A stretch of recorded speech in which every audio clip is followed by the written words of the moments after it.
Now in this video we are going to discuss the next chapter of class 8, that is the synthetic fiber and plastic.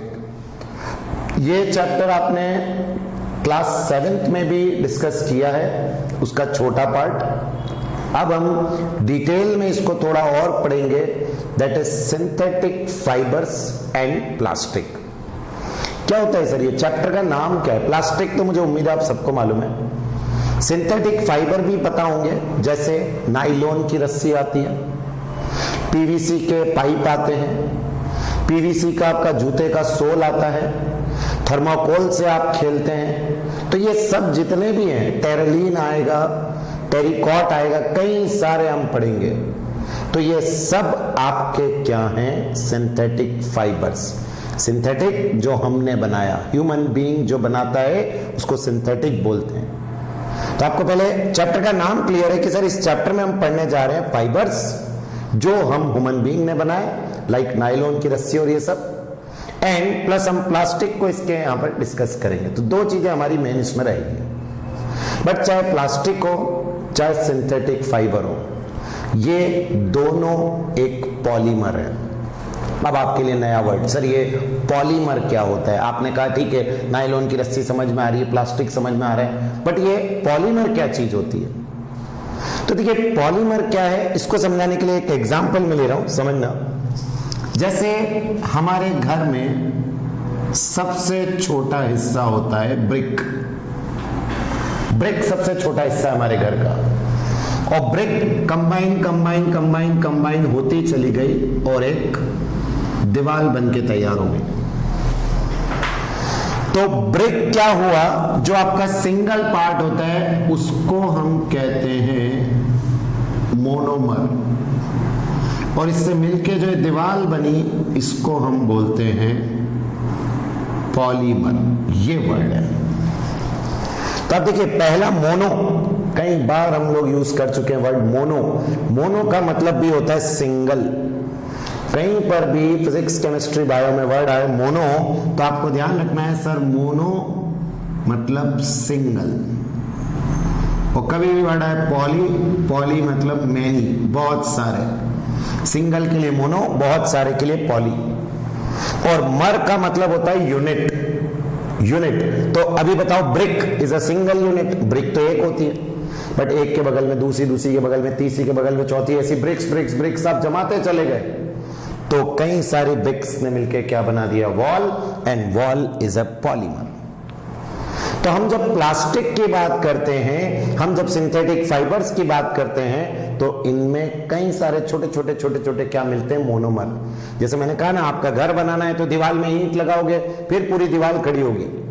वैसे ही plastic बनाना हो या synthetic fibre बनाना हो, तो कई सारे monomer monomer monomer monomer combine होते हैं और फिर बड़ा स्ट्रक्चर बनता है, and that is said to be the polymer. और इसको मैं एक और एग्जांपल से कंपेयर करता हूं, देखिएगा।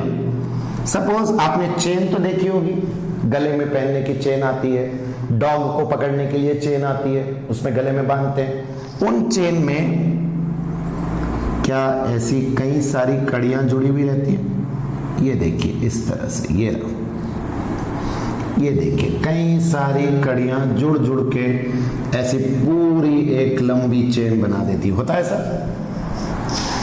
इस कड़ी का जो एक हिस्सा हुआ उसको हम कहेंगे मोनोमर, एक कड़ी के हिस्से को, और ये जो पूरी बन के तैयार हुई इसको कहेंगे हम पॉलीमर। तो बताइए चेन इज अ पॉलीमर, और इसकी एक सिंगल यूनिट अगेन एक कड़ी इज द मोनोमर। तो मोनोमर और पॉलीमर फिर से वर्ड में समझ में आ गया। एक और एग्जांपल देता हूं, कई बार आपने देखा होगा, दैट इज द गले में नेकलेस। नेकलेस तो आपने देखी है, गले के हार। और मैं नेकलेस कौन से वाली बात कर रहा हूं? मोती का नेकलेस। कई बार आप देखते हैं मोती के बने होते हैं, तो उसमें कई सारे ऐसे मोती जुड़े हुए रहते हैं, ऐसे करके कई सारे छोटे छोटे छोटे छोटे ऐसे ढेर सारे इसमें पल्स मोती रहते हैं, और फिर ऐसा पूरा का पूरा आपका क्या बन के तैयार हो जाता है? नेकलेस। तो इस नेकलेस के अंदर जो ये एक यूनिट हुई छोटी सी, बताओ इसको फिर से क्या कह देंगे हम? मोनोमर। पूरा नेकलेस जो बन के तैयार होगा इसको क्या कह देंगे हम? पॉलीमर। तो आपका वर्ड दिमाग में बैठ गया होगा answer. What is monomer? Single unit. What is polymer? Many unit. जब कई सारी यूनिट्स मिलके बनेंगी तो पॉलीमर हो जाएगा। और हम यहां ये क्यों डिस्कस कर रहे हैं? तो चाहे प्लास्टिक हो, चाहे नायलॉन की रस्सी हो, इन सभी के अंदर एक एक एक एक एक एक मोनोमर जुड़ के बड़ा स्ट्रक्चर बनाते हैं, इसीलिए हम यहां डिस्कस कर रहे हैं। और एक बात याद रखना, केमिस्ट्री का रूल है, जब भी कोई रिएक्शन होती है तो उसी के हिसाब से उसका नाम रखा जाता है। जब भी कोई रिएक्शन होती है तो यहां जो रिएक्शन हो रही है ये एकदम तो हुआ नहीं, जैसे आपके घर की दीवार, क्या एक बार में तो ऐसा कैसे है नहीं कि पूरी बना के लाके रख दी। एक एक ईंट जुड़ती है जुड़ती है जुड़ती है जुड़ती है, फिर पूरी वॉल बनती है। बस वैसे इनमें भी एक कड़ी, फिर एक से दूसरी, दूसरी से तीसरी, ऐसे कड़ियां जुड़ती है। तो वो रिएक्शन, केमिस्ट्री की बात हो रही है इसलिए, वो रिएक्शन जिसमें मोनोमर मोनोमर मोनोमर मोनोमर जुड़ के बहुत सारे पॉलीमर बनाते हैं, उस रिएक्शन का नाम होता है पॉलीमराइजेशन रिएक्शन। उस रिएक्शन का नाम है पॉलीमराइजेशन। तो आपको वर्ड क्लियर है? What is polymerisation? सर ये वो रिएक्शन है जिसमें मोनोमर मोनोमर मोनोमर मोनोमर जुड़ के एक बड़ा स्ट्रक्चर पॉलीमर बनाते हैं। रिएक्शन का नाम तो monomer clear, single unit. Polymer clear, जब बहुत सारे मिलके बनाए। नेकलेस का एग्जांपल, चेन का एग्जांपल क्लियर है। और जिस रिएक्शन के थ्रू ये होगा उस रिएक्शन का नाम पॉलीमराइजेशन रिएक्शन। तो अब देखते हैं अपने पास क्या है इस चैप्टर में। शुरू करते हैं सिंथेटिक फाइबर एंड प्लास्टिक। पहला वर्ड है पॉलीमर। अब polymer is a large molecule. बोलो, जुड़ते जुड़ते जुड़ते जुड़ते बड़ा बन जाएगा ना। चाहे वो वॉल हो, चाहे वो नेकलेस हो, छोटे छोटे छोटे छोटे से मिलके बड़ा हो गया। तो it is a large molecule formed by combination of many small molecule. कई सारे छोटे छोटे छोटे छोटे मॉलिक्यूल से मिलके बड़ा मॉलिक्यूल बन गया। एंड ईच ऑफ विच, उन छोटे छोटों को हम क्या नाम देंगे? Sir the smallest unit is said to be the monomer. सबसे छोटी यूनिट को मोनोमर बोलेंगे। And the word polymer comes from two Greek words. अभी मैंने बोला पॉली मतलब बहुत सारे, मर मतलब यूनिट या पार्ट। बहुत सारे पार्ट जब हो गए तो पॉलीमर हो गया, सिंगल पार्ट जब था तो वर्ड था मोनोमर। और फिर so polymer is made up of many many many repeating units. आप बताइए इस नेकलेस में या इस चेन में जैसा पहली कड़ी है वैसी दूसरी है, जैसी दूसरी है वैसी तीसरी है, वैसी चौथी है। Same same same unit repeat हो रही है, तो it is the same repeating units. तो इसलिए हम कहते हैं पॉलीमर कब बनता है? जब सेम सेम यूनिट्स क्या होती जाती हैं? रिपीट होती जाती हैं। और the process of combining the monomer to form a polymer is called polymerisation. ये जो प्रोसेस है जिसमें मोनोमर जुड़ के एक पॉलीमर बना रहे हैं, उस प्रोसेस का नाम, मैंने कहा ना केमिस्ट्री में हर रिएक्शन का एक नाम होता है, तो उस रिएक्शन का नाम है पॉलीमराइजेशन। और पॉलीमराइजेशन देखो एक और एग्जांपल है, कॉटन। सुना होगा कॉटन के कपड़े या कॉटन अपन रुई, ये सब। तो कॉटन इज अ पॉलीमर जिसका नाम है सेल्यूलोज। तो सेल्यूलोज तो हो गया एक पॉलीमर, और उस सेल्यूलोज को बनाने के लिए कई सारे क्या कंबाइन हुए हैं? Glucose glucose glucose glucose glucose glucose. तो यहां चेन में कड़ियां थी, जैसे अब मान लो ग्लूकोज है सपोज, तो glucose glucose glucose glucose glucose glucose जुड़ते चले गए, और इन्होंने जो बनाया उसका नाम हो गया सेल्यूलोज। बट याद रखना cellulose is a natural polymer. ये भगवान ने बनाया, हमने नहीं बनाया। खेती होती है इसकी, तो कॉटन की खेती होती है। तो आपको क्लियर है पहले इंट्रोडक्शन कि सर इस चैप्टर में हम क्या पढ़ने जा रहे हैं? Synthetic fibre and plastic. But चाहे दोनों में से कोई भी हो, है तो ये क्या आपके पास पॉलीमर, जो काय से बनेंगे? By the combining of monomer. जो रिएक्शन जिसे कंबाइन होंगे इज पॉलीमराइजेशन। नाउ अभी हमने कहा कि हमारा चैप्टर है सिंथेटिक फाइबर्स एंड प्लास्टिक। तो अब हम पहले वर्ड सीखेंगे कि फाइबर मतलब क्या होता है। फाइबर, पॉलीमर सीख गए अब वर्ड है फाइबर। तो मैं आपको सिंपल से लैंग्वेज में बोलूं, फाइबर मतलब धागा, थ्रेड। आपके पास रस्सियां होती है कि नहीं? रस्सी, बस उसी रस्सी को थ्रेड बोलते हैं या फिर फाइबर्स बोलते हैं।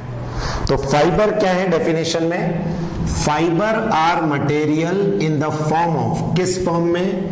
Continuous filament. फिलामेंट मतलब ये ऐसा, ये तो बताइए रस्सी जैसा हो गया कि नहीं फिलामेंट? कंटिन्यूअस फिलामेंट या सेपरेट इलोंगेटेड पीसेस। सेपरेट ये ऐसे अलग अलग ऐसे पीसेस, तो या तो पूरा एक लंबा धागा है या कई सारे छोटे छोटे इलोंगेटेड पीसेस हैं। सिमिलर टू किसके जैसे? लेंथ ऑफ अ थ्रेड के जैसे। मतलब अपन हिंदी में कहें तो धागा, इंग्लिश में बोले तो थ्रेड, और केमिस्ट्री की लैंग्वेज में फाइबर वर्ड यूज करते हैं। तो आपसे अगर कोई भी कहे फाइबर तो इसका मतलब होता है एक थ्रेड लाइक स्ट्रक्चर। आप अपने कपड़ों को ही देखिएगा, कॉटन के बने हुए हो, नाइलॉन के बने हुए, उनमें नहीं कहते धागा खींचा गया। कई बार अपने कपड़ों में धागा लग के खींचना लग जाता है, बस वही चीज फाइबर्स है। तो आप तो सिंपली फाइबर का मतलब क्या याद रखोगे? सर ये धागे जैसा structure is the fibre. And जो फाइबर अब होते हैं वो दो तरह के होते हैं। नो डाउट हमें मेन हमारा सिंथेटिक है, बट आपको पढ़ना पूरा है। Fibre is of two type, natural, जो हमें नेचुरल चीजों से मिले, नेचुरल बोले तो प्लांट से और एनिमल से जो ऑब्टेन्ड हो। आप ही देखिए फाइबर सच एज कॉटन, खेती होती है, वुल शिप के ऊपर से, सब पढ़ा अपन ने छोटी क्लासेस में, यॉक के ऊपर से, शिप के ऊपर से, गॉट के ऊपर से, जूट की रस्सियां आती है, सिल्क आता है सिल्क वॉर्म से। ये सब आपने कहां से लिए? या तो एनिमल से या प्लांट से। तो अगर आपको फाइबर प्लांट या एनिमल से मिले, मतलब नेचुरल चीजों से मिले, तो उसको कहेंगे नेचुरल फाइबर। और इसीलिए तो हम लोग प्रेफर करते हैं कॉटन के कपड़े, क्योंकि ये नेचुरल है, कहीं नुकसान नहीं करते हैं। नो डाउट अगर आपने fibre that are obtained by कैसे केमिकल प्रोसेस, मतलब लेबोरेटरी में बनाया अपन ने, इंडस्ट्री में कपड़े बनाए, तो अगर केमिकल रिएक्शन से बनता है इन्वॉल्विंग टू और मोर सब्सटेंसेस, दो या दो से ज्यादा कई तरह के सब्सटेंसेस को मिला के बनाते हैं, मतलब टोटल केमिकल। तो आजकल मैक्सिमम जो कपड़े आ रहे हैं मार्केट में केमिकल से बने हुए कपड़े हैं। आप सोच के भी हैरान रहेंगे, सर केमिकल से कपड़े बन जाते हैं? तो बिल्कुल बन जाते हैं, और उन्हीं को हम कहते हैं सिंथेटिक फाइबर। आप जो स्वेटर पहन रहे हैं, आप जो ब्लेजर पहन रहे हैं, वो ओरिजिनल थोड़ी है। नहीं तो सोचो इतने सारे लोग हैं, इतने सारे लोग स्वेटर पहनेंगे तो इतनी वूल तो आती नहीं, इतनी तो शिप ही नहीं है। तो बराबर है, ये सब सर सिंथेटिक मटेरियल है। और एग्जाम्पल के तौर पर जो आपको मालूम होगा, रेयॉन, नायलॉन, पॉलिस्टर, अभी सबके बारे में डिटेल भी पढ़ रहे हैं, उम्मीद है सबसे फेमिलियर वर्ड ये सबका होता है। नायलॉन, नायलॉन की रस्सी, नायलॉन के आपके सॉक्स आते हैं, तो कई सारी चीजें आपको पता है नायलॉन की। बट नायलॉन भी है, रेयॉन भी है, पॉलिस्टर भी, और ऐसे कई सारे क्या होते हैं हमारे पास सिंथेटिक फाइबर्स। तो बोलो फाइबर मतलब sir thread like structure, and they are of two types, one is natural, one is synthetic. Natural from natural source मतलब प्लांट एंड एनिमल, सिंथेटिक जो हमने काय में बनाया लेबोरेटरी में। एग्जाम्पल क्लियर ये फाइबर्स का। और अब हम डिटेल में आएंगे किसके बारे में? सिर्फ सिंथेटिक फाइबर के बारे में।